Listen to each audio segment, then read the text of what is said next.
Come to order. With us today is Secretary of the Army, Dan Driscoll, Chief of Staff of the Army, General Randy George. Welcome to you both, and a happy belated anniversary to the U.S. Army. Secretary Driscoll, I'm glad you were able to visit Fort Knox yesterday. Did you look at the gold? I did. It's there, as far as I can tell. It's not worth what it used to be, I'm told. So the current estimate is Anyway, I'm glad you were there yesterday. I'm sure you found far more important than the gold we were just discussing, the fine soldiers and civilians who serve there. We appreciate that both of you are willing to serve our nation at a consequential moment for the Army, the Department of Defense, and our national security.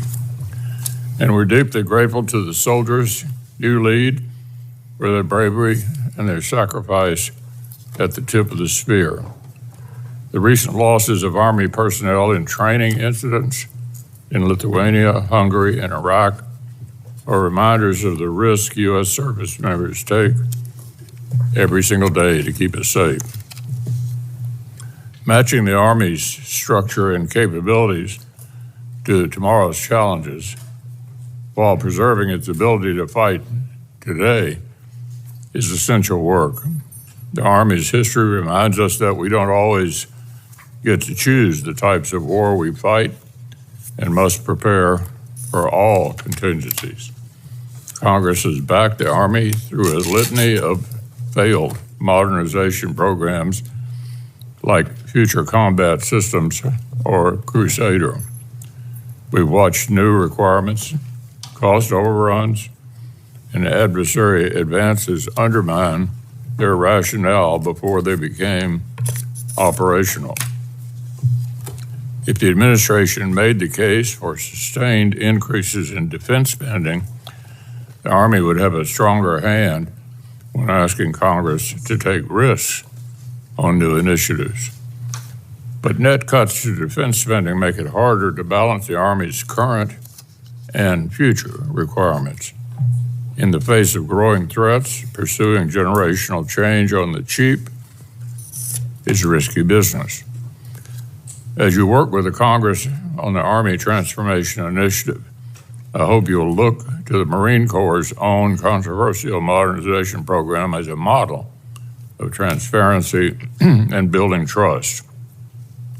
Congress has a constitutional obligation to provide for the common defense and to steward taxpayer dollars responsibly. And we don't serve either the taxpayer or the common defense with blank checks for vaguely defined priorities. We want to see the analysis behind the specific bets the Army wants to place on ATI. We want to understand the second-order effects on industry, other services, and allies. Certainly, the Army needs to be better equipped to face Indo-Pacific contingencies, and we'll wait to understand how ATI intends to achieve that objective. Tomorrow's Army will need to integrate existing systems and modernized capabilities, sustain existing industrial relationships, and welcome new entrants to the defense enterprise. This is not a zero-sum game, and if it's time to walk away from certain legacy programs, the Army will need to show its work. For example, if it's time to move on from the Joint Light Tactical Vehicle, why did the Army sign an $8 billion contract 2 years ago to procure more of them? Why did the Army not coordinate its termination decision for a joint program with the Marine Corps and other services to gauge whether such a decision would put the budget's operational capabilities or readiness at risk? And what is the impact on the defense industrial base the Army relies on? The services have to think through the industrial implications of such decisions. This isn't an argument to buy vehicles the Army doesn't need, but a recommendation to consider how existing manufacturing capacity can be put to better use in light of changing requirements. The Army's abrupt decision to terminate the Robotic Combat Vehicle program also reinforces a tendency to abandon promising capabilities midstream. This signals unreliability to industry partners willing to invest their own capital in future military technologies. In this case, precisely the kind of innovative tech company the Army claims it wants to foster. Of course, when we understand the Army's challenges and objectives, we can help you achieve them.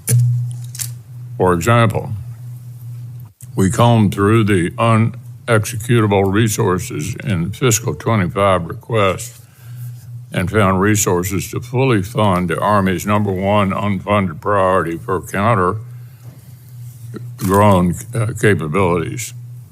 Why such an important requirement was unfunded in the first place, however, raises more fundamental questions about the Army and Department's own budget process. We also provided additional flexibility in funding to address UAS and counter-UAS challenges, and we invested in solid rocket motor production in excess of the previous administration's official request to help advance much-needed replenishment of the air defense interceptors and long-range fire. If the Army shares our concern about a paucity of air defense and counter-UAS capabilities, I hope you can explain why there is so little funding to provide systems like CWIS. This spring, Secretary Hegseth identified modernizing and sustaining the organic industrial base as an urgent priority. When we hear that the Army is considering mothballing purpose-built munitions production facilities already at your disposal, it raises questions about your intent to meet this directive. Army depots in states like Kentucky, Arkansas, and Alabama have already built trust with local communities, assembled skilled workforces, and they continue to attract interest in new public-private partnerships. That would be a win-win for modernization. So I fail to see how cutting this essential existing capacity will help the Army reach the production levels needed to meet growing demands.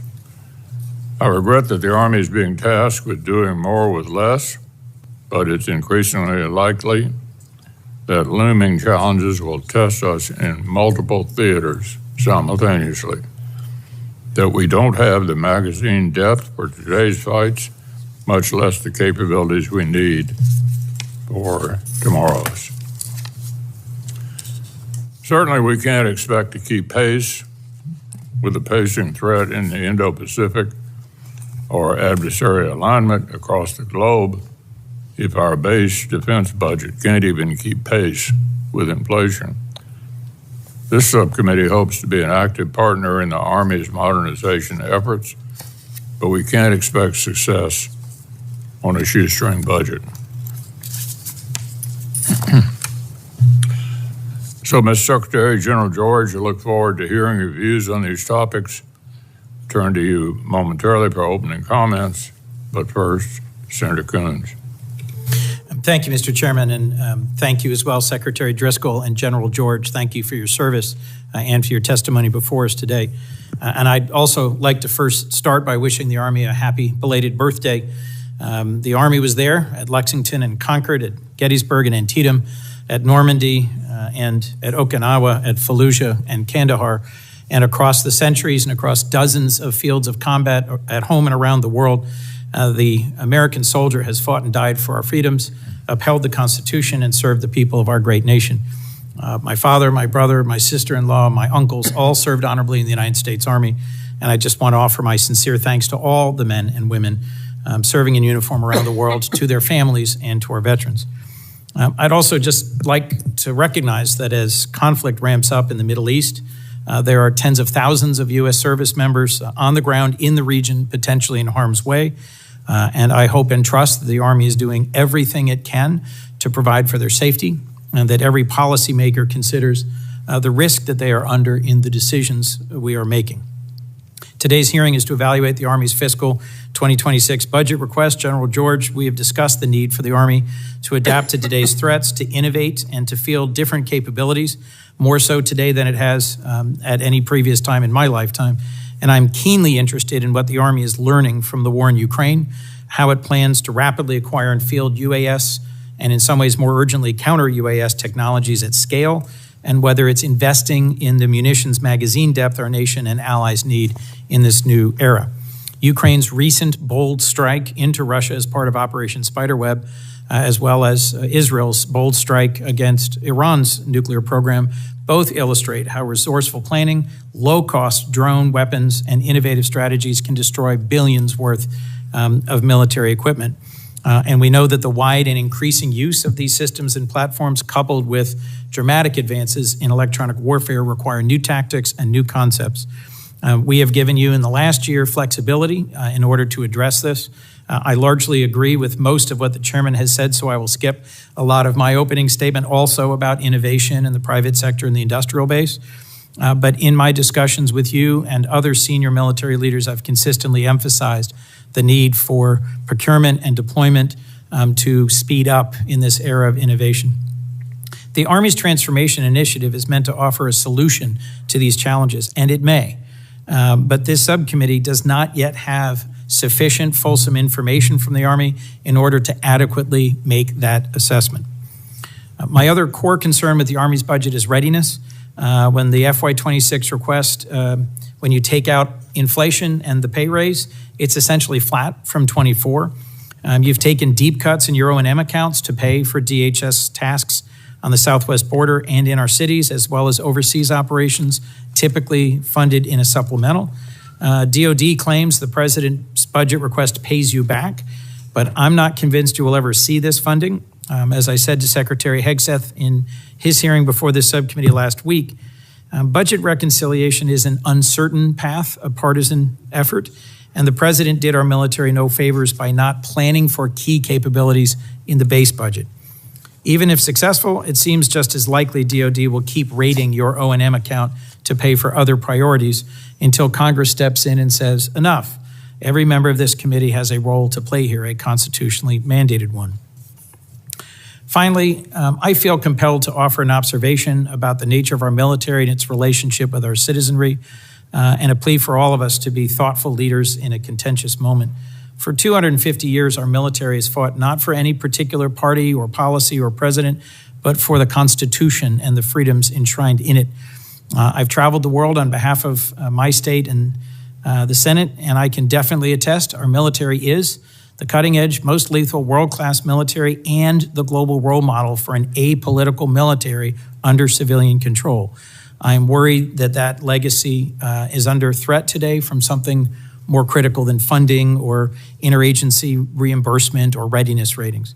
And that threat cuts to the core of the role our military plays in our nation, and it centers on the fragile but critical trust between a people and its leaders. I worry about crossing a critical line by asking our military to serve as de facto law enforcement either on the border or in major cities, and about the trajectory of our values when the commander-in-chief can goad soldiers into booing either the press corps or his predecessor, as happened last week in North Carolina. And frankly, too often, both parties contribute to a divisive environment that is seen as just politics. We need to reflect, each of us, on how we've contributed to this moment. 250 years doesn't happen by accident, and it's up to all of us to ensure the fragile flowers of democracy, rule of law, and an apolitical military are protected and allowed to flourish throughout the rest of our lives. Thank you, and I look forward to our discussion. Thank you, Senator Coons. We'd ask each of you to give an opening statement, Ms. Dallas, starting with you, Ms. Secretary. Chairman McConnell, Ranking Member Coons, distinguished members of this committee, it is a privilege to address you today. I want to start by expressing my sincere gratitude for your unwavering support for our soldiers and their families. And I'd like to start off with some good news. Our story is alive and thriving. We just celebrated 250 years as an Army, and it was a great success. Our leaders are the best in the world. I was at Fort Knox yesterday where I saw how we are forging warrior leaders from the cadet summer training to the command assessment program. And we are just getting started. We met this year's recruiting goals 4 months early, and we are on track to fill 20,000 fiscal year 26 delayed entry program contracts. Our recruiters, soldiers, and families are inspiring fellow Americans to step up during a time of global uncertainty and complex threats. They are the very best our nation has to offer, so they deserve the best support in return. That's why when I went through my confirmation hearings, I pledged to be the Soldier's Secretary of the Army. That commitment has guided our approach every single step of the way. And that's why General George and I believe the Army Transformation Initiative is the absolute best way that we can support our soldiers. Your partnership is critical to implement this reform, which is more urgent now than ever before. Ukraine and Israel are demonstrating every day how readily available technology can disrupt established power dynamics. They are demonstrating what happens when you embrace change. They are demonstrating why our Army needs to transform now and that we can't waste even a single minute. In my first 3 months as Secretary, General George and I have been immersed in understanding why the Army has been slow to innovate. Our soldiers are not the problem. We met them in the Middle East, Europe, along our southern border, and at installations across the United States. Their strength, dedication, and unwavering commitment to this nation are inspiring. We ask a great deal of them, and they consistently deliver.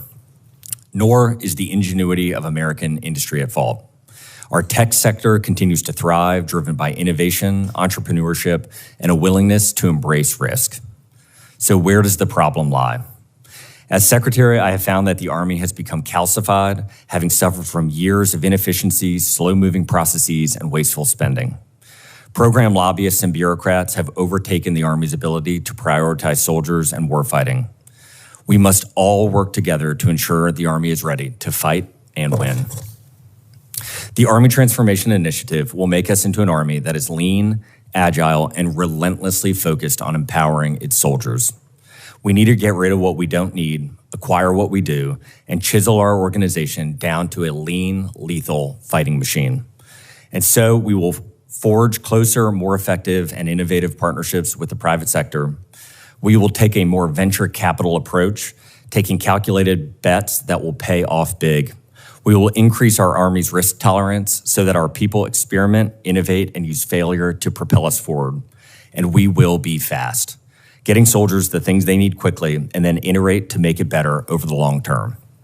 To achieve this vision, we need to take decisive action right now. To achieve this vision, we must implement Army transformation. And most importantly, to achieve this vision, we need your support. We are asking this committee to empower us to make these changes while providing your constitutionally mandated oversight. We are asking for the flexibility to make decisions that keep pace with the rapid evolution of technology and warfare. We are asking for this committee to work with us to maximize the value of every dollar appropriated to best support our soldiers. We look forward to sharing additional budget details when they are available. Our budget priorities are our transformation priorities. We want to deliver critical warfighting capabilities, optimize our force structure, and eliminate waste and obsolete programs.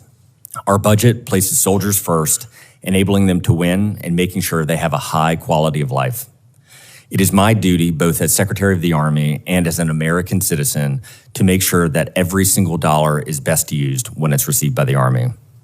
And we can all agree that prioritizing soldiers, lethality, and readiness is money well spent.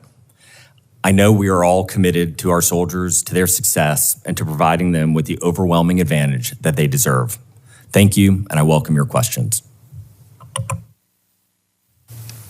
Chairwoman Collins, Chairman McConnell, Ranking Member Coons, distinguished members of this committee, thank you for the opportunity to talk with you today. I would like to start off by saying that I'm extremely proud of our Army. I'm proud of our troops out in the Indo-Pacific, on the southern border, in the Middle East, in Europe, and of everything our Army has done over the past year to respond to wildfires, floods, and even a bridge collapse.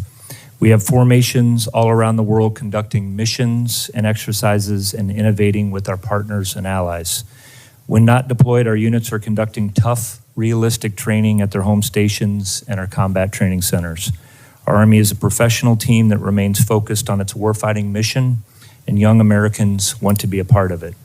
This is evidenced by our strong recruiting numbers this year, and as you know, we've already met our recruiting mission for the year, and we still have our most productive months still ahead of us this summer. And while I'm proud of our Army, I also know we have work to do. We know the world is changing. Commercial technology is rapidly evolving, especially AI and autonomous systems, and this is impacting the character of war. We understand that we must transform to stay ahead of our adversaries, and we need to get better by 2026 and 2027, not by 2030. Over the last year, using existing FY24 funding, some of our units transformed in contact, which means they experimented with changing how we train, fight, man, and equip while they were deployed or in training environments. This was a great proof of concept. It confirmed that our formations are capable of rapidly improving their lethality. One transformation in contact brigade in Europe was 300% more effective in lethal targeting in training. Transformation in contact taught us some valuable lessons about what our Army should be buying and how we should be buying it. And we are just getting started. We're going to make changes that we can at our level so that we can continue to dominate the modern battlefield. For instance, we will cancel programs that are obsolete or not what our warfighters need. Developed and adapt war-winning capabilities and buy modular, open system architecture designs that can be iteratively updated. Cut and consolidate headquarters. For instance, we are going to reduce GO structure, cut positions from our headquarters department of the Army staff, and add in modern business systems that will make us more effective. And finally, we will power down authorities and funding so that commanders in our fighting formations have what they need to make their teams and their communities more successful. What I've learned from being in this seat is it is our job as leaders to do what we can with the budget that we have. I've been talking about the need for agile funding for UAS, Counter-UAS, and EW. We need more flexibility in those areas. Technology is changing too rapidly. We've got to be able to buy capabilities rather than specific programs so that we can always get our warfighters the best available tech and equipment for the fight. This is where we could use Congress's help. As you saw this past weekend, we celebrated our Army's birthday. It was an honor to recognize American soldiers who have defended this great nation for the past 250 years. And our soldiers are ready today to defend the country. We will do our part to ensure that they have what they need to be successful in that enduring mission. Thank you for your support, and we look forward to your questions.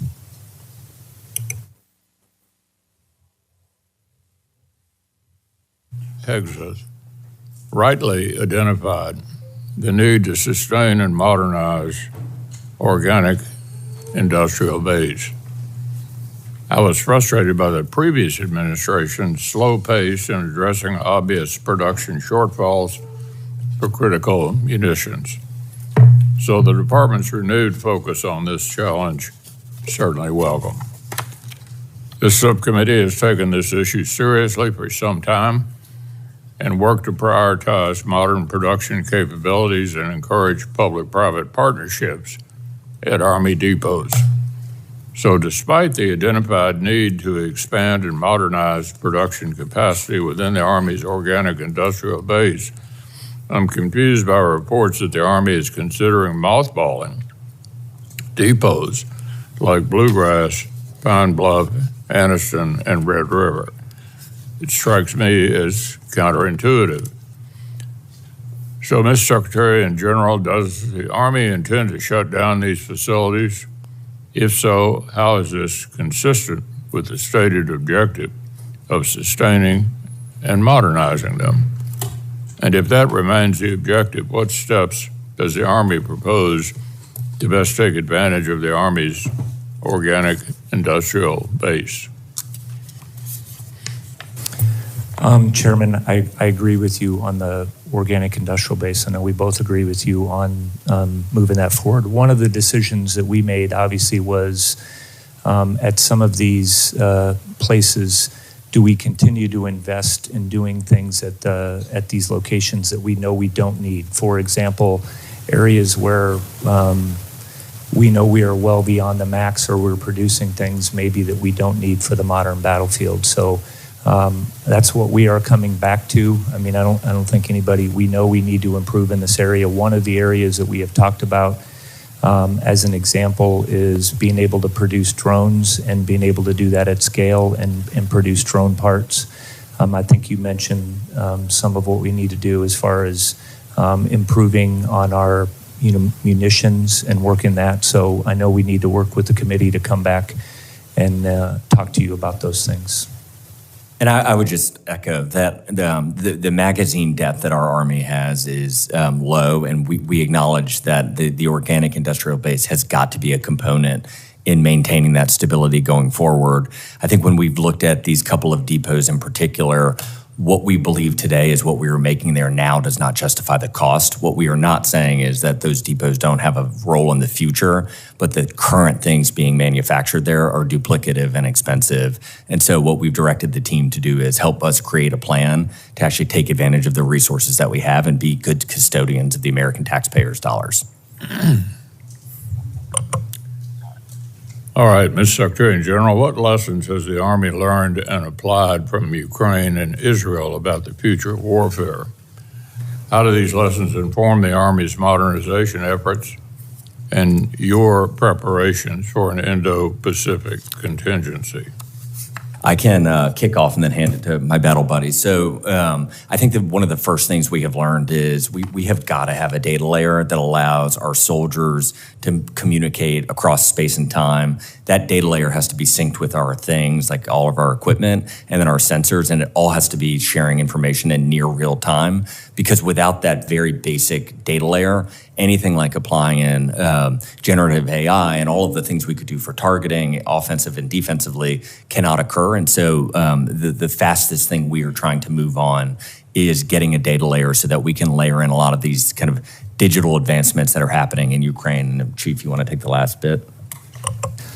Chairman, I could probably go on for this for quite some time. So I will just, and what we look at when we look at lessons learned, we talk about observed, because until we actually change what we're doing, we haven't learned them until we've actually changed our organization, change how we're operating, and that's what we're trying to do with transforming in contact.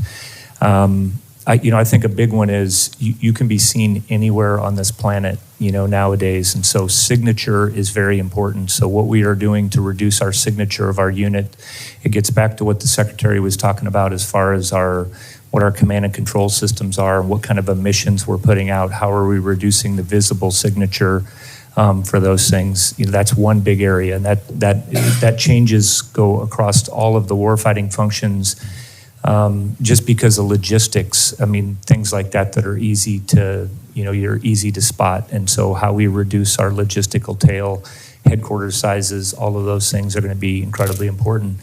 I think the biggest thing that we are trying to get after, and that's why we've asked about with Agile funding, is to be able, we know that with drones, countering drones and EW, it is moving very rapidly, 2 weeks, 3 weeks, a month. And, in those areas, I think producing anything that is a program or record probably is not going to, maintain the pace of what we need to do. So we need to build modular open system architecture in all of these systems and then be able to adapt them. And that's what we're working to do in all three of those areas. But we are definitely paying attention to those. We have updates on those, I would say weekly, and we send those around to the Army.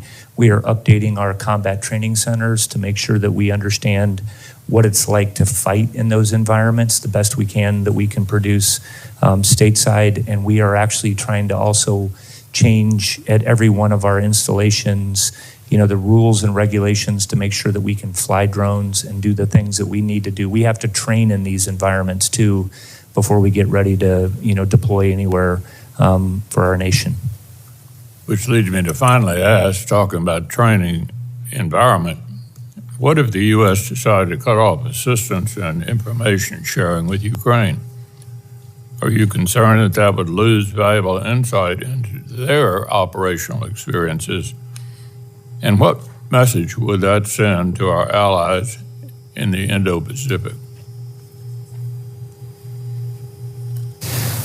We are getting a lot of valuable information and trying to glean those lessons. I think that was your point, Chairman, that we are getting from them, with what we're doing with training. What if that stopped? I think that obviously getting that information is very valuable to us in what we're doing. We collect, I think we do a lot of things to collect and share lessons with our partners around the world. That is something that we have been doing and pretty consistent about. So, that all of that is helpful to build our formations. Anything to add, Mr. Secretary? I second what the General George said. Ukraine has been described as the Silicon Valley of warfare. The biggest lessons that are occurring in this transition and this inflection point, that how humans have conflict is changing right now in a way that it hasn't changed in a very long time. And the front line of that definitionally is Ukraine. And we are learning a lot as the United States Army from what's occurring there. Senator Coons. Thank you, Chairman. If I could, just a brief opening question for both of you. For the record, do you oppose a full year continuing resolution for the Army in FY26? Mr. Secretary. I think the Army will operate under whatever constraints we are given. Does it disadvantage the Army to have to operate under a full year CR? General, does it disadvantage the Army to have to operate under a full year CR? Yes, I think we'd want a budget. Thank you. I think so do all of us, but it's just helpful to have clarity on that. And I agree with the point just raised in the last question by the chairman that our partnership with Ukraine is absolutely critical. And I'll tell you from my last bipartisan trip, CODEL with Senator Ricketts to Taiwan and the Philippines, our treaty ally and our partner are watching very closely whether our support for Ukraine is sustained in the face of aggression by Russia, and they will draw conclusions from whether or not we are a steadfast and reliable partner. Let me turn to my two core questions. I've had the tragic honor of attending many dignified transfers at Dover Air Force Base. General, I've seen you there as well. And I recall clearly 18 months ago, the transfer of the remains of the 3 Army reservists who were killed at Tower 22 in Jordan. They were killed by a very low cost, low tech, but lethal Iranian drone. We did not at that time have the Counter-UAS systems to detect it, intercept it, and stop it.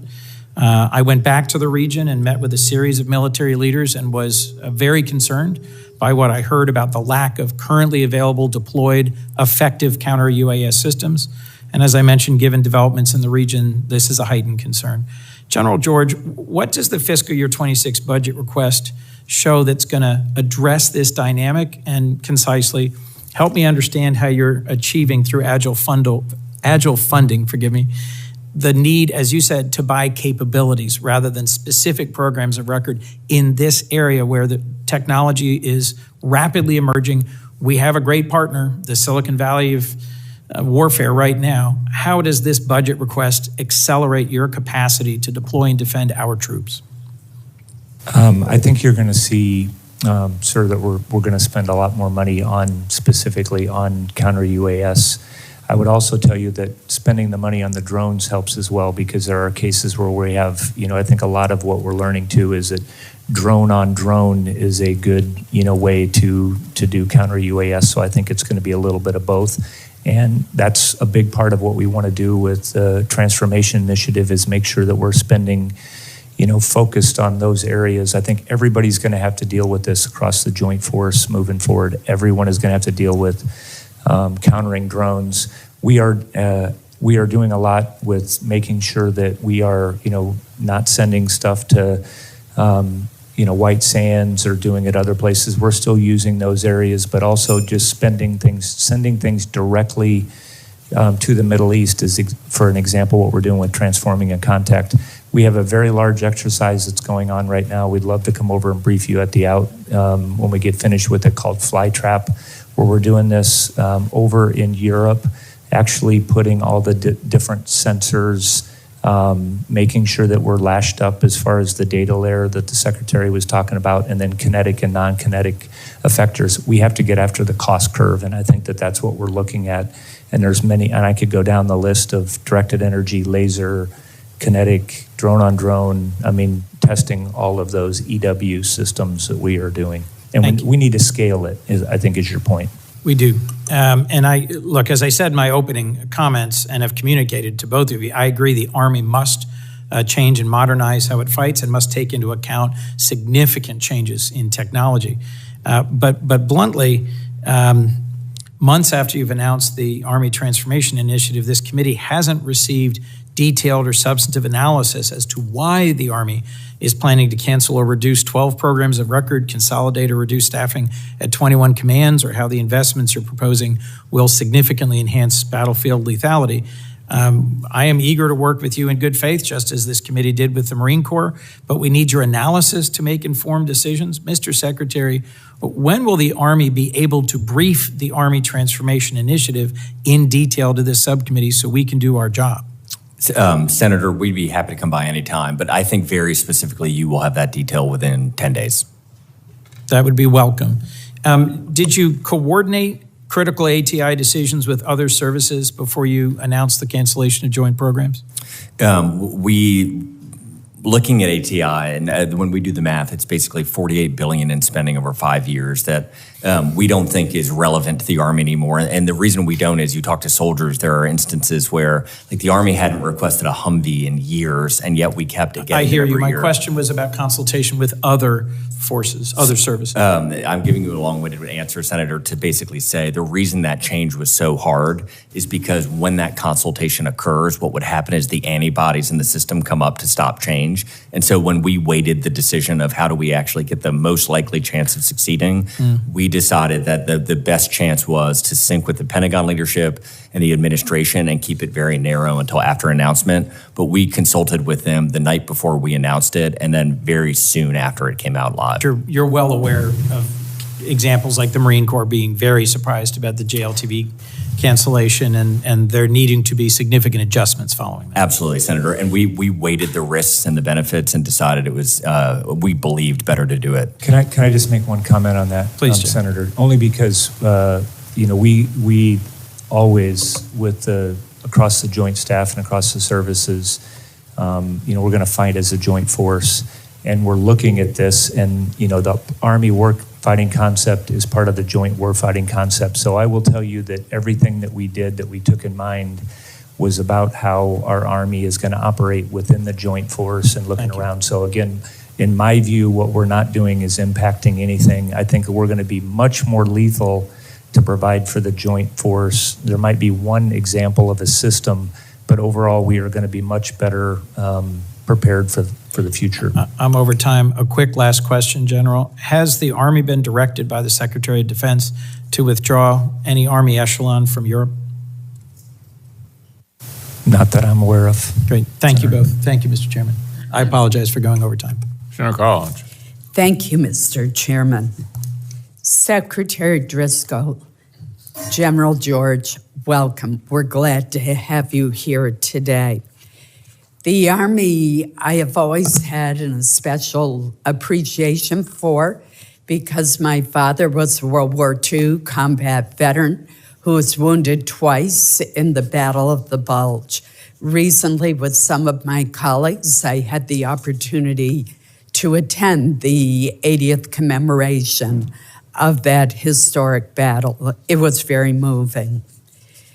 The Army's 250th birthday parade was also a cause for commemoration and celebration. And during that parade, there was the public unveiling of the Ripsaw robotic combat vehicle. This vehicle is built in Waterboro, Maine, by a very small, innovative, brilliant firm. The kind of company that we need more of in our industrial base so that we are not so dependent on just some prime contractors and a few smaller firms that are in the supply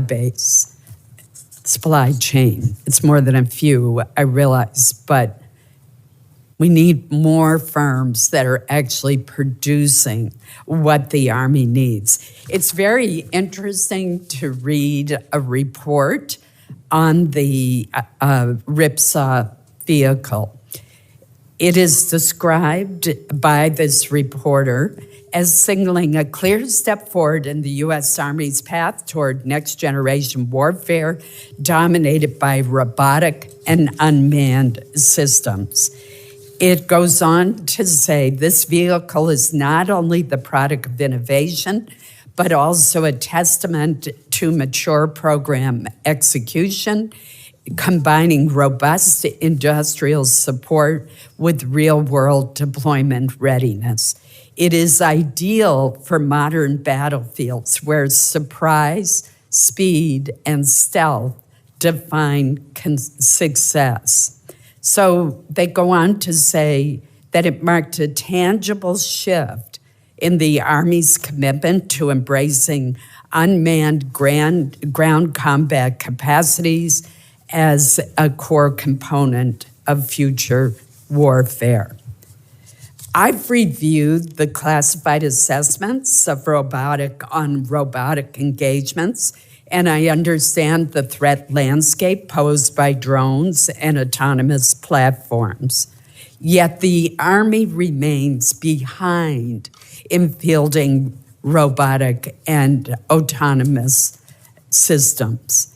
And this is why we were so excited when the robotic combat vehicle was selected, when it won a down select over large primes, over other companies, because it is the one funded program that shows real promise, and it could have served as a foundation for future innovation, and it's ready to go today.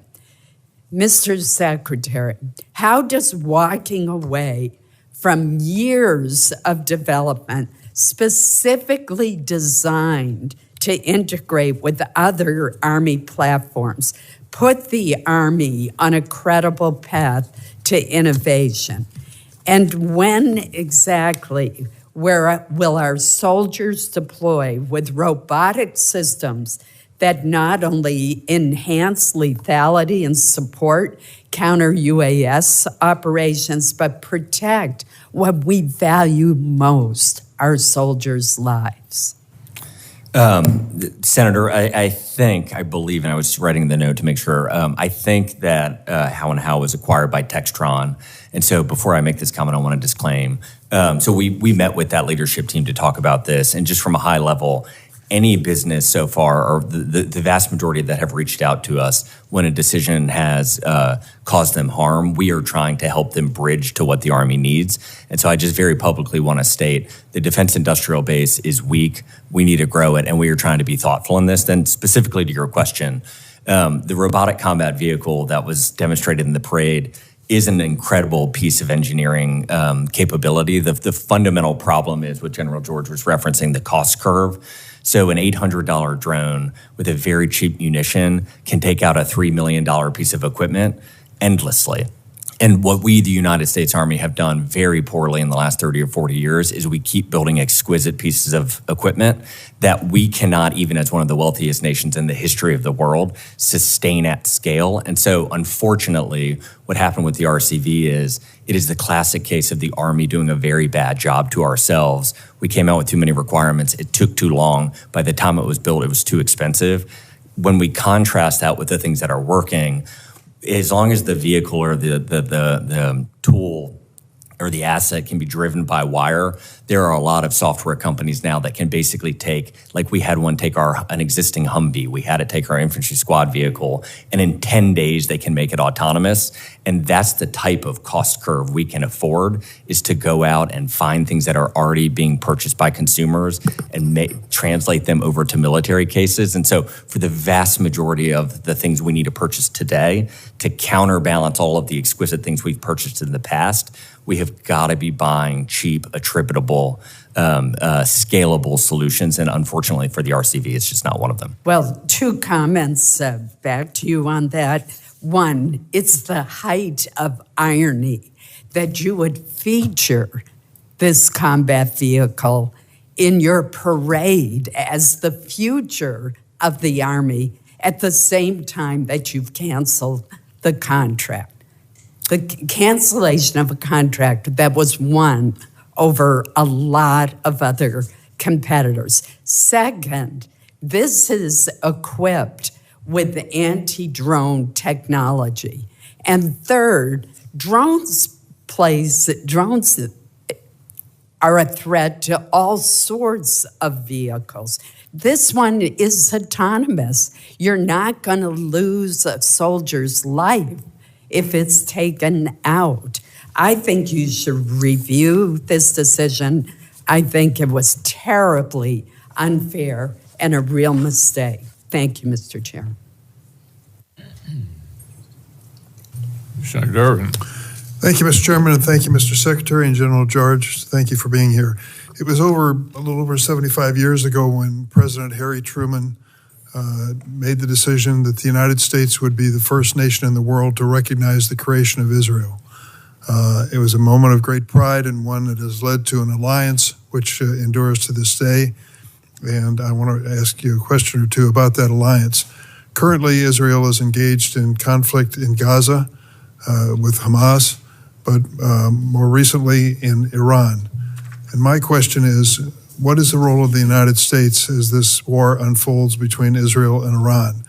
The reason I think the question is relevant is that there's been some inquiry of the White House of what the president has meant by recent statements when he's referred to we in reference to Israel's role there.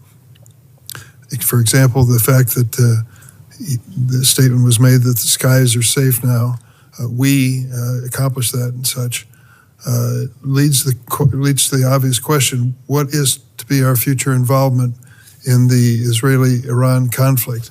Can you tell us, Mr. Secretary or General George, has there been any efforts made or changes made in terms of positioning troops, equipment, or other resources in anticipation of an invasion of Iran?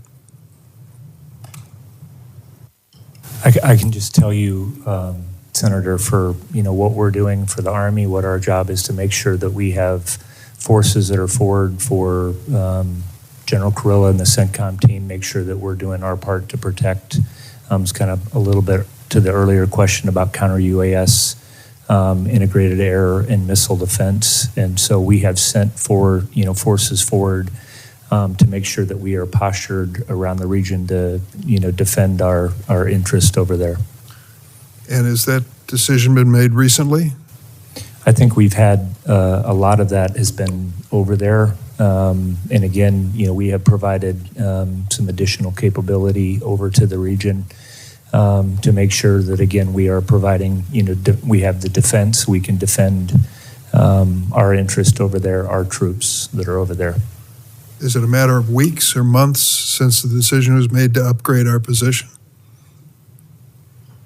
I think, Senator, we are constantly evaluating our position when we're, over in different locations. I mean, we have moved stuff around. Again, what our job is in the Army to make sure that we have, trained and ready forces to make sure that we're providing them, forward, for placement. There are, I'm sure that, what CENTCOM will do is move the different assets that we have over there and take, just like I did when I was in a combat, situation where I would move and adjust what I had for structure that was over there. And I'm sure that's happening as well. Could you give me some indication, Mr. Secretary or General, as to the number of troops we're talking about in this upgraded situation? Go ahead. I don't have that. We can follow back up with your office, Senator. As a general matter, we generally do not talk about troop movements and where we are placing soldiers, but we're happy to, especially in a classified environment, show you everything you want to see. And are we referring to the Middle Eastern theater as in terms of the position of these resources? I think we have resources around the world. We certainly have resources in the CENTCOM in the Middle East area of responsibility. And just very broadly, we are hyper focused on providing our soldiers around the world safety. And with the events of the last couple of weeks or week, we are talking about it actively. Let me ask a quick question to follow up. The chairman asked about depots and their future. I, of course, have an interest in an arsenal, and I'd just like to make a plea that the men and women of the Rock Island Arsenal have responded when asked over and over again. When it came to up-armoring Humvees in the early stages of the war in Iraq, they were there even before the private sector could respond. And I hope as you move forward, you will turn to their expertise and give them an opportunity to bid into some of this work to save us money and to continue to make us the strongest defense in the world. I hope you can. And Senator, I think we're going to be going to Rock Island together soon. I haven't gotten a chance to visit it. General George and everyone I've heard has said it's an amazing place, and so I look forward to seeing it with you. That's a great idea. Thanks a lot. Senator Graham, followed by Senator Baldwin, and then Senator Moran. Thank you both. Good morning. Thank you both. The FY25 Army budget was $185.9 billion. Mr. Secretary, that's a lot of money, right? It is. Yeah. Well, I think we need more, and I think most of us up here understand that. Budgets need to be based on threats. So let's walk through the threat matrix real quick to America and see if we need more spending on the military list. Putin. Is there any indication, General, that Putin's going to stop his effort to dismember Ukraine anytime soon?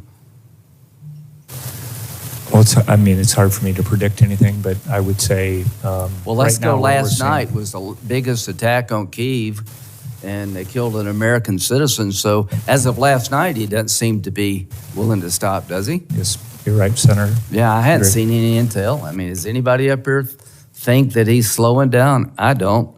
So we spent a lot of our ordnance and military equipment to help Ukraine, right, Ms. Secretary? We did. And the reason we're doing that so that we don't get in a war with Putin. You know, if he gets to a NATO country, we're in a war with Russia, right? We're trying to stop him now. I believe that was the theory of the case. Yeah, well, that's the good theory of the case. So if Putin's not slowing down, seems to me we're going to be needing to help Ukraine more and be sending a deterrent message to Putin. Let's go to Iran as a threat matrix. How would you rate Iran's threat to the United States, General George?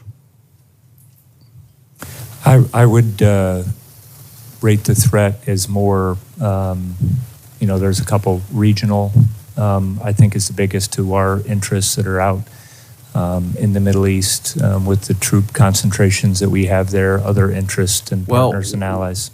Do you know what November the 4th is in Iran? Do you know? It's Death to America Day. In 1987, Iran made November the 4th Death to America Day. That's a hint what they think about us. Do you believe, Ms. Secretary, that President Trump is right to say no nukes for Iran? I totally support the president. Do you believe Iran would use a nuke if they had it against Israel and maybe us? It's hard to answer a hypothetical. Why is it hard to answer? They say it. They write death to Israel, death to America on the missile. That's not hard. They have 900 pounds of highly enriched uranium at 60%. What commercial purpose is there for highly enriched uranium at 60%? I'll answer it for you, 0. They got enough highly enriched uranium at 60% to make a bunch of bombs. Why do they have one of their enrichment programs at the bottom of a mountain? Do you know? I would hypothesize for security. Yeah, I would hypothesize that they want to enrich and make sure they're safe in doing it. So let's stop playing this game that Iran is like an uncertain enemy. They say it, they mean it, they're going to do it if somebody doesn't stop them. Do you agree that we're in the land of force now, General George, when it comes to stopping Iran's nuclear ambitions? Can you repeat that question again? Do you believe that it seems to be that the only option available to us now to stop their nuclear ambitions is force? I don't know. I know that they're still reaching out to make sure. I do. Okay, well, I mean, Seems news. to me diplomacy for 60 days. One, Mr. President, thank you for reaching out to Iran. Thank you for reaching out to Russia. Thank you for trying to find a peaceful solution. But it seems to me that we're full on engaged, at least Israel, to take down their nuclear program by force. Is that a fair statement, that Israel's made a decision to take their nuclear program down by force? I think that's obvious. Yeah, I think so too. And do you agree with President Trump's decision that a nuclear-armed Iran is a threat to us? Again, I think the president's been clear that he doesn't want Iran to No, have I mean, do nuclear you agree with weapons. that? Do you think it's a threat to us? That we don't want Iran to have Yeah. nuclear weapons? Yes, I agree Yeah, with that. I don't think we do. I don't think we do for a lot of reasons. China, do you think China will take our Taiwan by force if America and the West seems weak in the eyes of China? I think deterrence is incredibly important in making sure that Do you we think have we that may have ability. lost deterrence after our withdrawal from Afghanistan, Mr. Secretary? I think that the withdrawal absolutely harmed our I think global we have. We need to regain it. Do you think ISIS and Al Qaeda is still out there trying to find ways to kill us here at home, General George? I do think that. Okay, so there's the still a threat matrix is about as large as I can remember. So to those who wondering, should we spend more on the military? We should. And the goal is to spend money in the military to prevent war, but if you get in one, to win it. So last question. The Ayatollah said today that if we help Israel destroy their nuclear program, and he's not going to give it up, he said that today, there'd be all-out war with America. Did you hear that today? Yes, I did. Okay. So are you confident that America has the ability, nobody wants a war, but if we got in an all-out war with Iran, we would win? I think we're confident for 250 years in the United States Army has I do achieved too. every My goal money's we've been on the given. Army, my money's on the military. I don't want a war, but if you pick a fight with us, you're going to lose. To our friends in Israel, keep it up. We got your back. Taking that program down is an existential threat to Israel and to us. This is a moment of choosing for the world. I hope everybody understands that if they get a nuclear weapon, they're religious fanatics, they're religious Nazis, they would use it. I don't believe that about Rocket Man. I don't believe it about Putin. I don't believe it about China, but I believe it about these folks. And this is a moment of choosing, and we better get this right. And if you get it right, normalization's back on the table. China's less likely to go into Taiwan, and Putin we'll have a new conversation with him. If we get it wrong, the world's going to blow up even worse than it is today. God bless you. God bless the Army. Senator Baldwin's called. Next, Senator Moran. Thank you, Mr. Chairman. I want to talk about readiness. Secretary Driscoll and General George, thank you for your service. Thank you for being here. I want to make sure that you know about my priority of expanding healthcare options for Reserve and Guard members. The National Guard is seeing a tremendous uptick in mobilization rates, and improved access to health insurance would help support soldiers' medical readiness. I worked with the previous chief of the National Guard Bureau, General Hokanson, on developing a bill called the Health Care for Our Troops Act that would provide premium-free health insurance to all members of the reserve components.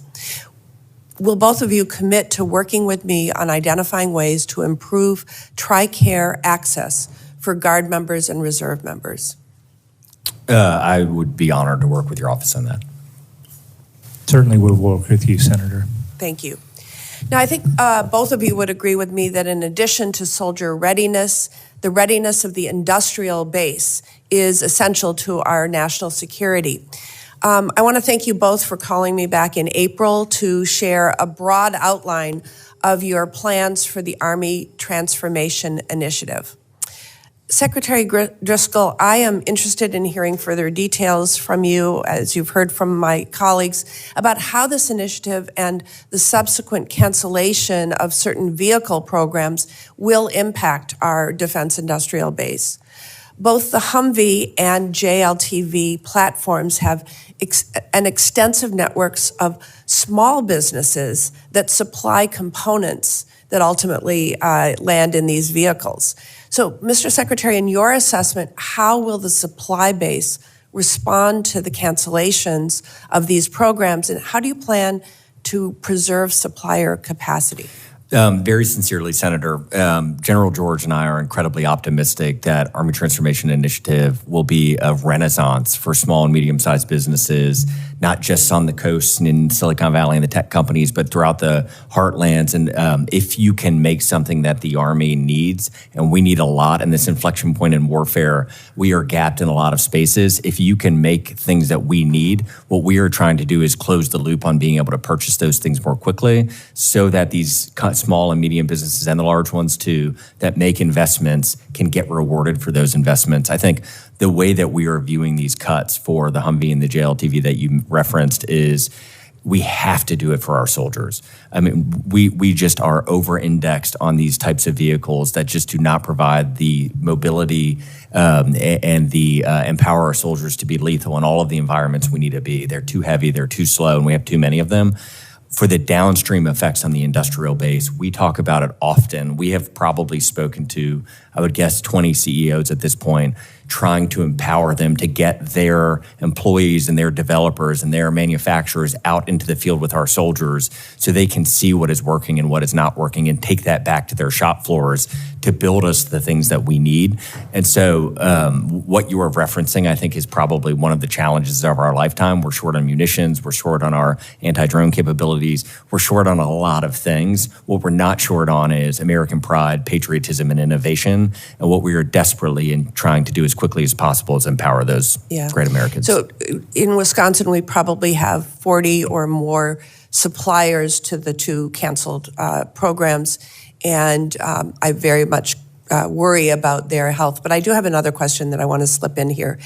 The Army's Transformation Initiative emphasizes the rapid fielding of warfighting upgrades and moving away from traditionally slow government-developed programs of record. In the case of tactical wheeled vehicles, I believe that platform recapitalization efforts can help achieve these goals in a cost-effective way while still meeting the Army's mobility and lethality mission requirements. Mr. Secretary, I'd like to know if you've assessed the Army's planned Common Tactical Truck program against your stated goals. Additionally, have you evaluated whether a more straightforward recapitalization of the family of heavy tactical wheeled vehicles would be a better way to accelerate technology enhancements to troops, save money, and avoid creating a new program with new maintenance challenges? Have you made that evaluation? We're actively in the process, Senator. For those larger, heavier vehicles, one of the things that is so exciting about what is occurring in software development, we worked with a company called Applied Intuition, and basically this was what I was referencing earlier to your colleagues. As long as the vehicle is drive-by-wire, we can do all sorts of things to upgrade existing vehicles that the Army already has, and we want to be good stewards of the assets that we've been given. And so we are looking across all of our platforms to figure out what can we upgrade that we already have in the cheapest way possible to help provide soldiers additional capabilities and safety and lethality. And so, but as we continue to go through this process, we'd be happy to come to your office and talk to you about it.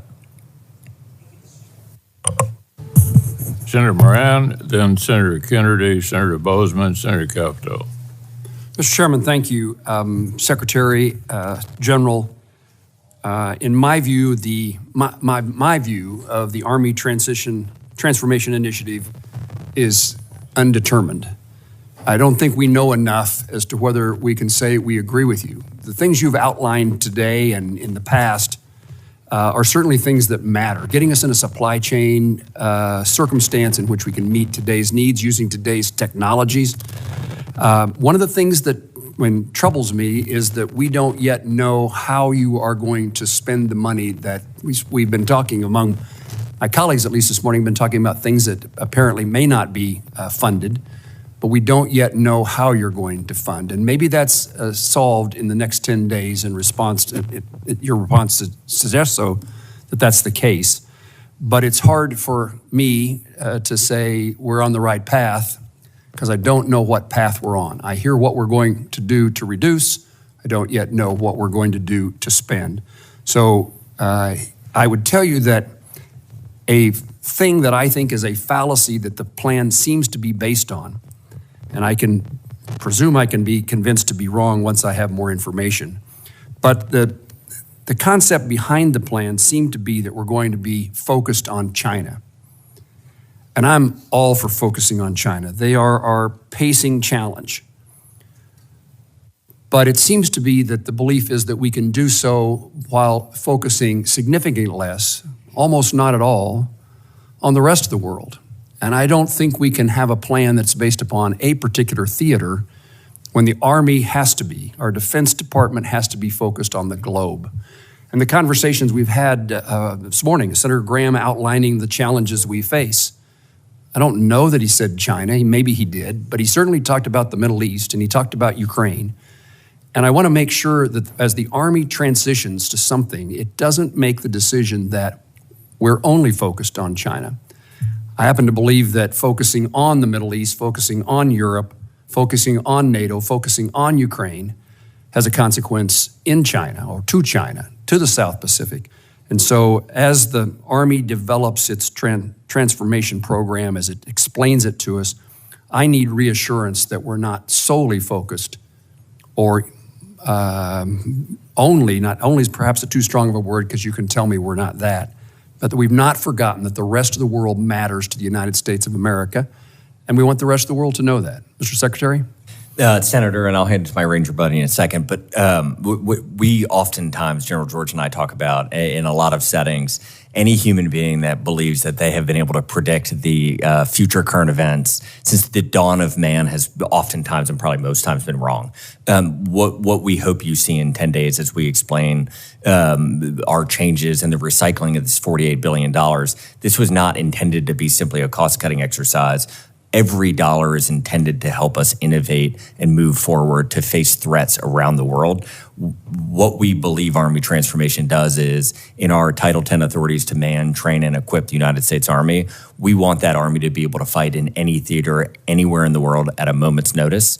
And so what we believe it does is it starts to pull us from where we are over-indexed on these slower, more exquisite systems that just cannot achieve that goal in a lot of locations around the world, and pull us to this more digitally enabled software manifesting in the world as these new hardware systems surrounded by drones and autonomy and all of these things. Like, what we believe is that solution set is binarily required for combat anywhere, not just in the Indo-PACOM. Before going to Secretary George, I want to ask a couple other questions before my time expires. I don't believe that ATI is fully accounted for in the Army's budget, certainly not what we've seen to date. And I just would highlight, if it's not, how can you expect us, if it's not or will not be, how can you expect it to provide us a budget that this committee can support? And if it does, everything that I see appears to be a flat request for funding and not a growth. And I don't think we can transform the Army without additional resources. And more importantly, I don't think our country is safe without additional resources. I want to highlight, and I visited briefly with both of you, Secretary Driscoll, I was with you at Huntsville. We talked about FLORA and its advancing production so that there's not a gap of several years between prototyping and in production. And General George, I talked to you about this in Kansas, and it seems to me that you're on the path of trying to accomplish that goal, but I can't find any place in which money is designated to fund production during that gap, neither in the reconciliation language or in the budget details the few details that we've seen to date. Can you assure me that someplace in that budget or in that request are those dollars? You should see in the budget when you get the details soon. Okay. And I want to thank you, Secretary, for your efforts in my consistent effort to try to get people hired, the Army Corps of Engineers at an Army Corps of Engineer lake in Kansas. I thank you for your attention to this detail, and I look forward to some good news at which the Army Corps of Engineers has actually hired someone now that you have lifted the hiring freeze. So thank you.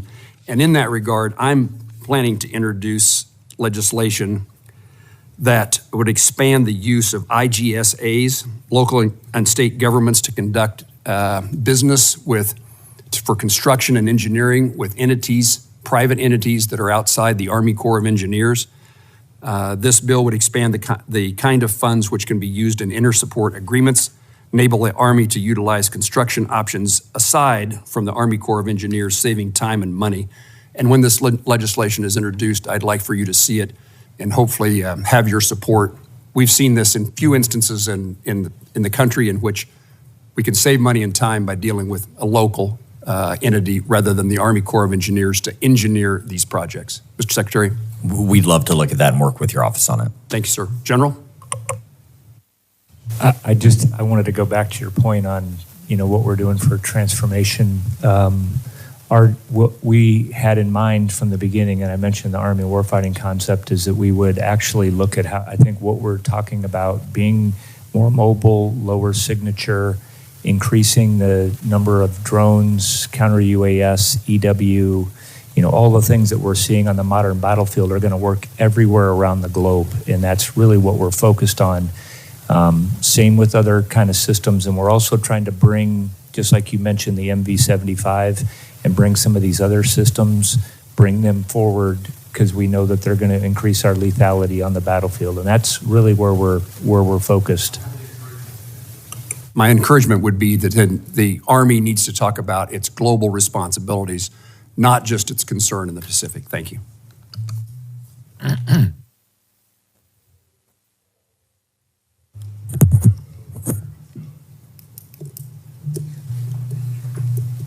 Thank you, Mr. Chairman. I'll try to land this plane within my time. I want to tell you briefly how I see the world and invite you to tell me if I'm wrong. I think President Xi and President Putin and the Ayatollah in Iran are working together. I think that President Xi is the quarterback. I think their goal is to have Russia dominate Central and Eastern Europe, to have Iran dominate the Middle East, and to have China dominate the Indo-Pacific while being free to roam in sub-Saharan Africa and South America and space. I do not want America to be the world's policeman, but I don't want President Xi or President Putin or Iran to be the world's policeman either. Do I see the world in the right way?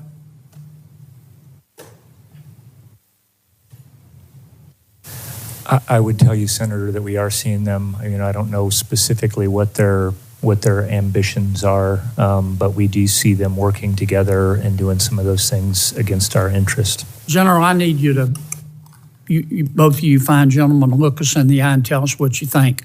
I understand you got to choose your words carefully. You don't want to get put on double secret probation. But we've got some hard decisions to make here. And there's a consensus, I think, in the Congress to give you more money. Because I think we need to spend more money on defense. But you're going to have to give us straight answers and tell us what you think. Mr. Secretary, am I right or wrong? Senator, your question of one of your colleagues said it earlier, $185 billion is a lot of money.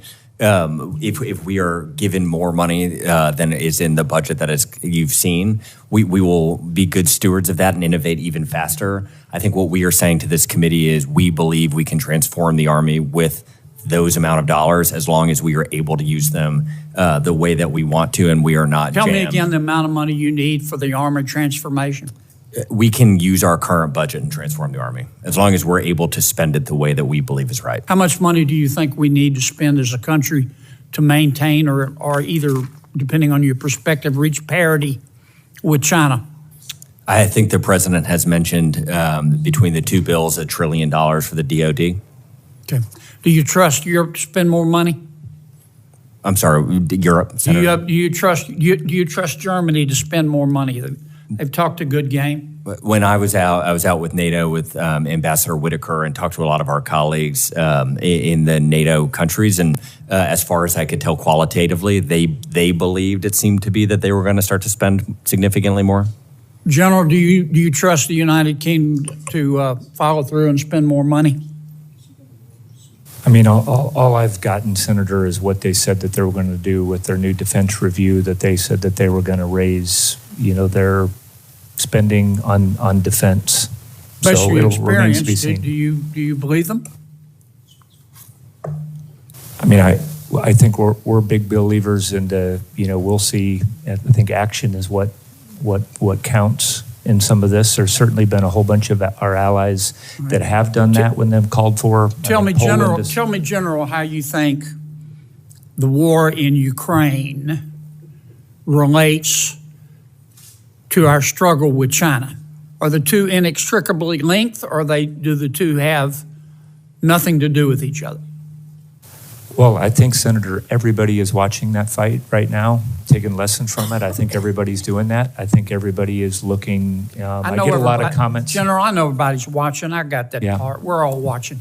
Do you think what we do in Ukraine impacts our struggle with China or not? Give me a straight answer. I do think our partners and allies are watching what we're doing and how that turns out. Yes, Senator, I agree with that. All right. Last question, because I'm going to land this plane. How's our recruiting coming? We're dominating recruiting and retention. Why is it better? We made some structural changes and the return to a focus on lethality among our leadership. What structural changes did you make? We created a future soldiers prep program that gets soldiers or future soldiers who are right on the edge and helps get them a little bit more training before they join. And then there were problems with when we transitioned over to digital medical records. We were catching things when kids were younger, and we didn't have in place the mechanisms to get those waivers, and we have improved there dramatically. Thank you, gentlemen. Thank you, Mr. Chairman. Senator Bozeman, Capito, Murkowski, and Hoban. Thank you, Mr. Chairman. On Sunday, I saw the clip on television about the Army Museum's new thing regarding the revolution. And so we went out on Sunday afternoon. It's excellent, and congratulations. It is really wonderful. I was telling a group yesterday in Milcon that it's not just about the Army. It's just about the soldiers that started, the country, and then that same spirit has lived on till now. But it really is remarkable. Like I say, congratulations. I hope everybody goes and sees it. I've really enjoyed visiting with you all about the ATI. I share your concerns, again, with modernization. I also share Senator McConnell's concerns and Senator Collins and others here. In fact, many in Congress about he stated with the loss of the organic industrial base. Current events have made one thing clear: the commercial industrial base alone cannot meet our munitions demands. That's why in Congress, many have advocated for investing in Army-owned organic industrial base facilities. Secretary Driscoll, will you commit to continuing to work with the committee, continue to work with myself about modernizing critical munitions productions at these plants? Unequivocally, Senator. It is there are probably a couple of threats that if we don't figure out how to get scalable solutions together, we are going to put our Army in a bad position, and that is absolutely one of them, and it would be an honor to work with you. Very good. Thank you. Also, Mr. Secretary, I know the continuing resolution has come up. Could you and General George, can you give us examples, if we have a continuing resolution, how that affects the mission, the commitments we have? I know in the past people have talked about training and things. Yeah, obviously, part of the problem for us is we would go back, we wouldn't be able to make some of the changes because it would be based on previous years. So that would obviously be, a detriment to us in the Army. But I think it's new starts. It's how things, change. We know the battlefield is constantly changing. I think it would impact in several areas. And just, Senator, predictable funding is a virtuous kind of concept that helps us in a lot of different ways, from training to have. We oftentimes talk about how we, the United States Army, are a bad customer, both to ourselves and to our the companies that sell to us. And one of their biggest complaints is how we are funded, and that is a lot of this is baked into how our form of government was set up, and that's okay. But when it is when we continue to have CRs, it makes our spending decisions and the downstream effect on our suppliers even more amplified. Right. Another thing I've enjoyed talking to you about, General George, is the Army's efforts to refine its drone capabilities. Certainly with what we saw happen to the Russians. Can you talk a little bit about how the Army would integrate and field mass small drone technology? Senator, I think that, back to your organic industrial base, that's a perfect example of an area where I think we need to, produce. We're producing very few drones here stateside. Even companies like Walmart using them, Right. And Most of them are parts Chinese made. that I think that we need to, have here in our organic industrial base. And there's a lot of things that we can do that we are doing as far as 3D printing and innovating at the edge, but that's certainly one area where there's an intersection where I think we need to improve on, and we're working with you all to do that. Thank you. We appreciate your all service. Thank you, Mr. Chairman. Senator Capito. Thank you, Mr. Chairman. Thank the ranking member, and thank you both for being here. It's good to see both of you again. Since we've been talking about the industrial base, we know that the rates of fire ammunition expenditures we're seeing are quite high. As you know, West Virginia is the home to Allegheny Ballistics Laboratory, where we're making, by the end of 26, we should be able to deliver 10,000 Gimler rocket motors.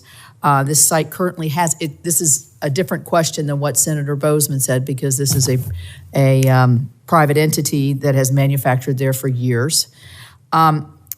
Is the Army maximizing using existing munitions capacity nationwide, such as what's at ABL, before investing in new sites to try to get the munition production to where it needs to be? So, General, I'll start with you. Yeah, I think I would say both, Senator. I think what we're trying to do, and this is one of the things that we talk a lot about that we want to improve, is our magazine depth, and I think it's going to take a little bit of both. We're obviously looking on, what we would do inside the industrial base, how we would help very specific things that could that go into producing these missiles. So that is a big focus of ours where we want to spend money on. I will tell you that as far as I'm aware of, we are going to capacity. So we are funding to capacity where we can do these kinds of things that you're talking about, like Gimlers and these other things that we know that we need. And we would certainly welcome more capacity on that. Right. Mr. Secretary, do you have a comment on that? I would just echo everything he's saying. I think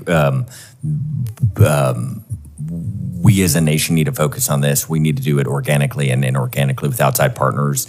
And we should be investing in both because redundancy in this space matters. Contested logistics, we haven't faced them as a nation at scale, especially in our own home in CONUS, in a very long time. And there are benefits to having us manage that as a nation through government-owned manufacturing facilities. But those will almost always definitionally be slowed down by bureaucracy, be more expensive, and they are helpful, but they should be balanced out by private partners who can just innovate a lot faster. Can I give you just a quick example? Yes, please. Senator, 155, which I think there was just something out, we're up to $1 million a month. That is a combination, or $1 million rounds a year. That's a combination of what we're doing in our organic industrial base, what we're doing with private industry to help.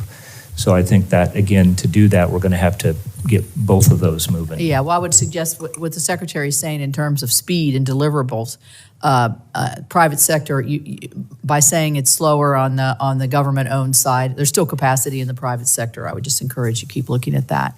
I'm going to change it up a little bit because Secretary Driscoll, when we met, we were on our way to Asheville with the incoming vice president to see the response to the flood. We just had a flood in West Virginia that just this morning, 8 lives now have been lost in that flood. the Army National Guard is absolutely critical in the response to these kinds of disasters that we all have in our states. In your budget, you have cut the Army National Guard below 2025 levels.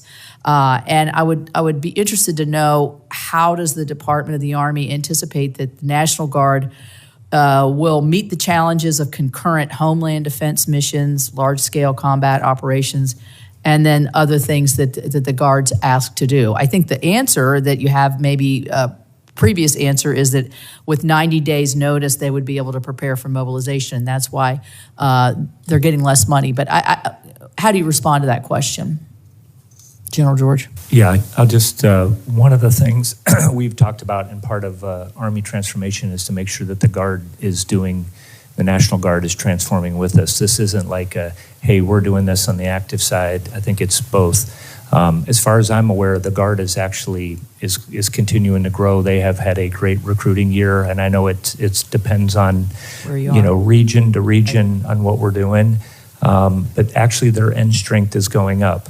So we are looking at making changes, for example, to make sure that they have mobile brigade combat teams, so they get the same equipment that we get, that they get drones. You mentioned Asheville. That was infantry squad vehicles that were down there with drones that were helping people with the right C2 systems, and I think we need to do that. It's going to make them much more responsive around the globe, and it's also going to make them much more responsive in West Virginia, which is why we want to and do this quickly. Good. And Senator, Yes. I would just echo, General George and I, in every meeting we have had, said we want to treat the Guard exactly how we treat the active duty component. They are an incredible asset for the American people. They dual hat or triple hat in some instances. Not only can they help with state issues or deploy when we as a nation need them, they also come with this incredible set of talent and experiences because they oftentimes have day jobs. And so if you thought of where warfare is going, a diversity of experience, computer programming, all of these different things, you may have an infantry soldier who is also good at that, and that is unlocking a ton of value for the Army as a whole. Well, good. I mean, I can't say, I mean, in visiting, and I'm sure all of us, the theaters in Afghanistan and Iraq when they were going on, we all met our own Guard units there, deploying multiple times throughout those engagements. I did want to ask a question for the record on the Pathfinder program, where at the level of the force, they're able to develop and try out different munitions, different ways about going things. So you got a bottom-up kind of structure where your actually warfighter is the one who's helping you make the decision about what. Do you have a quick comment on the Pathfinder? Yeah, we love that kind of bottom-up information, Senator. And I've interacted with these, with these teams that are out there.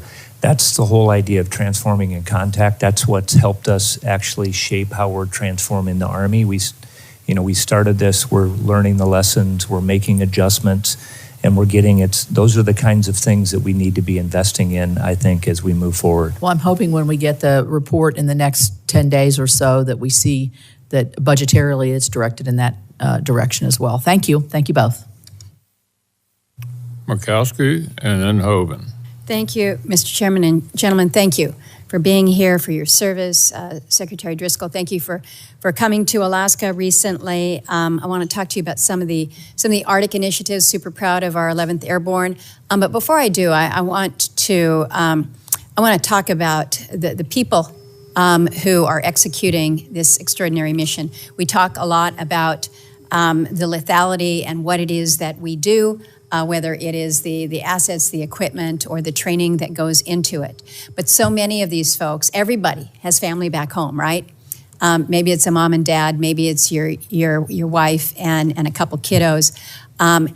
I have been concerned with some information that just came to my attention, like within the past week, with regards to the Family Advocacy Program. This is responsible for the prevention, the identification, and coordinated response to whether it's child abuse, neglect, domestic or intimate partner violence. These are things that we don't want to acknowledge go on within our military because we want to think that everybody's just okay and everybody's holding together, but our military are just reflections of what happens in the general society out there. And so there are problems, there are issues, and we need to be there for those families. I learned that Fort Wainwright has lost all of its family advocates. So they don't have anybody there at Fort Wainwright. We've dealt with some challenges, as you know, in Fort Wainwright in some recent years with suicides. We want to think that we're getting a handle on some of these, but these kinds of supports are so critically important because it's not only those within our military, but they're working closely with other partners in the community. The community itself doesn't have the resources to help stand this up. So I know that what we've heard is some have accepted the voluntary early retirement or the separation buyout, but I'm worried that with the current hiring freeze, we may have some really critical positions that are not in the news until something bad happens. So I would just ask for your commitment, Secretary Driscoll, that you can look at support for family advocacy programs, make sure that we're not leaving our military families without the support, and maybe even exempt the program positions from the hiring freeze if you're seeing that that's part of the challenge. Can you speak to that? So, Senator, we will follow up with your office on this. Just to qualitatively just say, what General George and I are not trying to do in anything is, when we say show our math for these cuts, we also mean show the math or acknowledge the warts and the issues that our soldiers have. For the Army's 250th birthday this past weekend, General George hosted us, and I had probably 18 guys who I had deployed with came in for it. I hadn't seen a bunch of them in 15, 16, 17 years, and it was amazing hearing their stories, but also their tragedies that service has cost, and we need to acknowledge that. And so very sincerely between the two of us, we want to work with the Army's leadership who also cares to fix these things. And then just to the waiver authority, for the United States Army, I get a weekly report of waiver requests. As far as I know, we have always approved waivers for this type of position. And so we will look, but we will double down on our commitment to make sure we're not accidentally blocking anybody from being hired. I appreciate that greatly. Can I just add one thing, Senator? General. We use Alaska as a perfect example, very tight-knit group, people that are up there love it up there, but it has different needs. And so that's the other thing that we're trying to do is look at areas very specifically, what they need up there in Alaska. So I just throw that on because, we put a lot of energy in making sure it's a different environment in mostly positive ways, but making sure that we're also reinforcing it that way as well. Well, thank you for that, General. And you've kind of teed into my next question, which is a focus on the Arctic. As I mentioned, the 11th Airborne designated as an Arctic division. General McConville had said, he says, I expect every soldier of the division to be masters of their craft or Arctic warfare.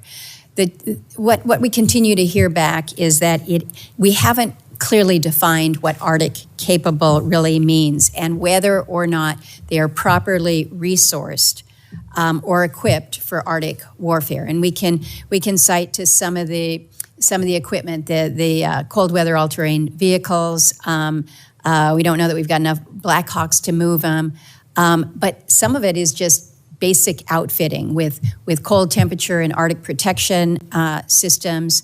So I don't know if within the budget in front of us, you can point out to me how the Army's only Arctic division has what they need in order to be successful in this very specific mission, specific to a region, as you have pointed out, General George. Yeah, so Senator, we are like cold weather gear is a perfect example, and having been up there in February when it's 40 below, there's obviously special equipment. So I think we are buying Cat Vs. The discussion we're having up there, and that's why we're trying to actually make headquarters adjustments up here.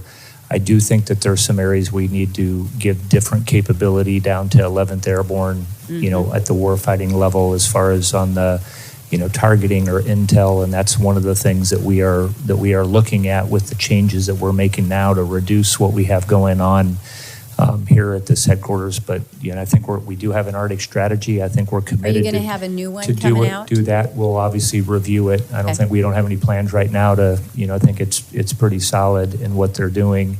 We have been increasing our training at the readiness center that's up there. So we'll continue to do that. And then we're looking at what we would do for whatever kind of additional equipment. Those soldiers also, they're very tough, hard. They do well deploying anywhere in the world. You know, what additional equipment do we need to have for them if they're going to go fulfill other missions, which we need them to be able to do? To the earlier questions, we don't predict where bad things happen. All right. Thank you both. Thank you, Mr. Chairman. Senator Hoeven. Thank you, Mr. Chairman. Thank you both for being here, and to all of you for your incredible service here today. Appreciate you so much. Mr. Secretary, I was governor before I came to the Senate, and any governor will tell you, and probably has, that the Guard, National Guard, is a Swiss Army knife. I mean, for all things military, when you need them, when we need them, but whether it's supporting law enforcement, whether it's any kind of flood, fire, you name it. When I was governor, we had them out on the ice, blowing up ice jams to protect Bismarck, the capital, from flooding. By the same token, we had them with huge 640-gallon dump buckets and Black Hawk helicopters saving small towns that would have burned out in the grasslands if they hadn't been there. They're first on scene for hurricanes, where hurricanes came through and just devastated communities and saving people's lives and property. They are true, and they bring such a skill set. Truly, they are a Swiss Army knife.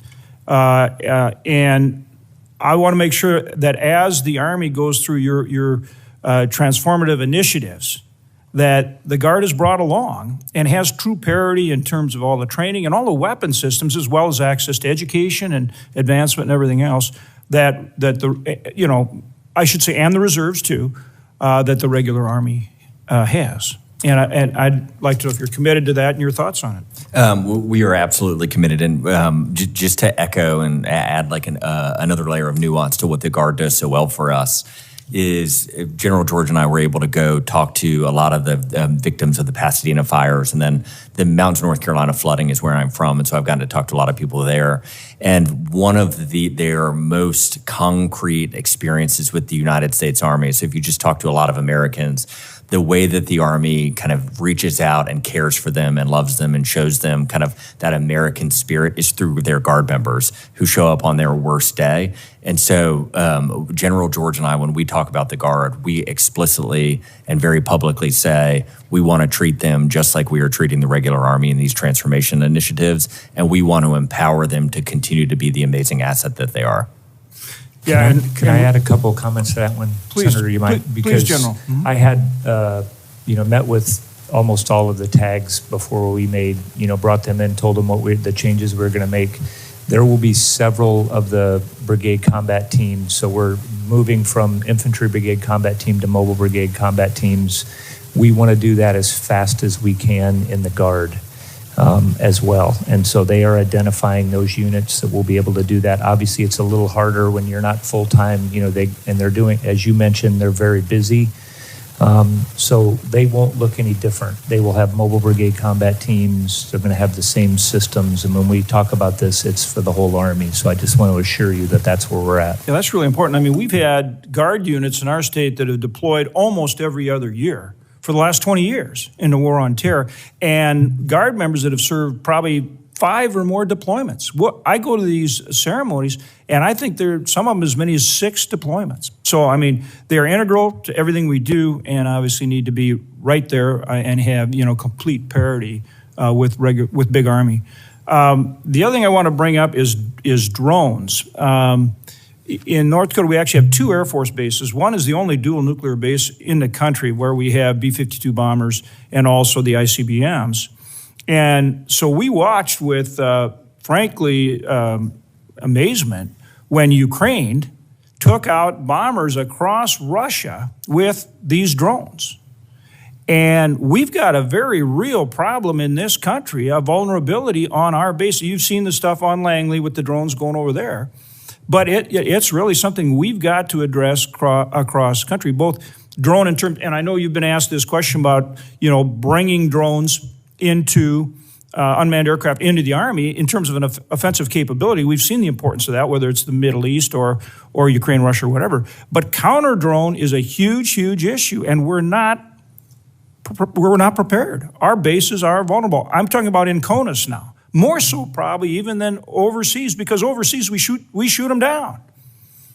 What are you doing to get on top? At Grand Forks, we do a lot of drone and counter drone, and we'd love to get you out there sometime. What are you doing on this? And what do you need on counter drone, protecting our bases? I would agree with you, Senator. We have to move quickly on this. One of the things that we have submitted up, a lot of times we don't own the airspace around that. So this is an issue with FAA, FCC. So we have submitted, for like 130I, that hasn't been updated in a while. I think we need to do that. It gets back to how we buy things. I think we need to be a little bit more agile in the systems we're buying. A lot of the, how we're going to operate the non-kinetic solutions, we've been trying to rapidly evolve those. But I agree with you that we need to go quicker, put solutions out there, and start working together. I mean, it's not just our problem too. It's going to be a problem for police, firefighter, everybody really with large gatherings. I think drones are now inside of our communities, and we're going to have to focus on this. Well, if there's legislation that would help you, I'd sure like to get it from you. And I would just echo, Senator, in all of our meetings, we've tried to stress this. This is the threat of our lifetime. What General George was saying, this will impact local law enforcement. It will impact our border, CONUS, OCONUS, our bases around the world. We have got to all work together to fix this right now, because Operation Spider's Web, I mean, the cost to Ukraine was tens of thousands of dollars, and the damage done was $8 to $10 billion. And that, we need to be ready. And finally, I'd just like to thank you for the incredible job that our administration and our military is doing in terms of supporting Israel and taking out an existential threat that is the nuclear program that Iran has. Thank you for the incredible job that you're doing. You can't overstate how incredibly important it is. Thank you. Similarly, for years, we've watched the use of long-range fires and drones, as we were just discussing, in both the Middle East conflict and in Ukraine, certainly gotten our attention as to why in the world we haven't been able to produce them more rapidly, because we've had several years here of observation about how much that's going to be involved in warfare in the future and in the present. Why do you think we don't have enough? I'll kick off. I'd say drones and our inability to manufacture them as a nation are why we believe the Army Transformation Initiative is so important. And I think what we would say is this system has been hollowed out for a long time. We have had a hard time as a nation figuring out how to spend these incredible resources that are the American taxpayers' dollars efficiently and effectively. We have basically crushed our defense industrial base and gotten it down to sub-10 number of companies that can even afford to do business with us at scale. And since the threat level has changed so rapidly, all of those bad habits that we've developed in the last couple of decades are now coming home to roost. And we all have to work together, as we are hopefully doing now, to basically fix this threat and empower small and medium businesses to innovate and scale with the United States Army, knowing that one solution will not fit all in this, and actually a diversity of solutions is what the right solution will be in the future, and that a program of record is the exact opposite way to do it. But it's hard because the muscle memory that we've developed in that Pentagon is, we have some hard conversations every day. I would add, Senator, it's parts. I think we came up with this earlier, those blue lists. So, DJI produces, I think I've mentioned this to your team, they produce 15 million drones, 50,000 get produced here. Everybody is using drones. So I think this gets back to some of the industrial based thing. I think we have to get after some of these parts, brushless motors, flight controllers, wiring harness, antennas. There's different things that I think that we, and that's what we're looking to do. And it does get back to the agile funding. Then we can produce a lot of those 3D print and do those other things, but we can't get locked into where we're buying one specific drone, forever, which is what we've tried to do with our, transforming in contact units, is that we buy in tranches, modular open system architecture, and then we can adapt and update them. And we're working that with your team. Well, I hope so, because obviously they were pretty cheap.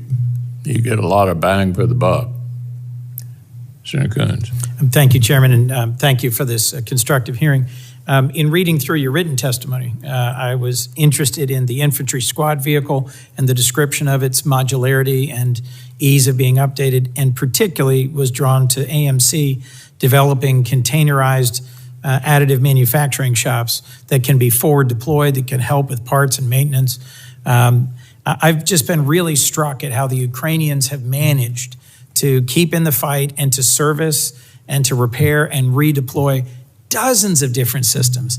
I mean, Europe is not efficient. There's a dozen different tanks, a dozen different armored personnel carriers, and they've managed to MacGyver their way into standing up to a much bigger adversary. We obviously have been a critical part of that. We've talked a lot about drones, counter drones, EW, but there's also critical lessons here. I'm encouraged that you're learning them. I look forward to working with the chairman to make sure that the ATI actually is fully briefed and that we give meaningful and timely input back. But we've got a lot to get after here if we're going to actually deliver the fighting force that our nation needs and deserves. Thank you. Thank you, Mr. Chairman. All right, I want to thank both of you for being here. Thanks for your service and your testimony. Members of the subcommittee will have a week to submit additional questions for the record, and senators may submit additional written questions, and we ask that you respond to them within 30 days of receiving them. Subcommittee now stands in recess, subject to the call of the chair.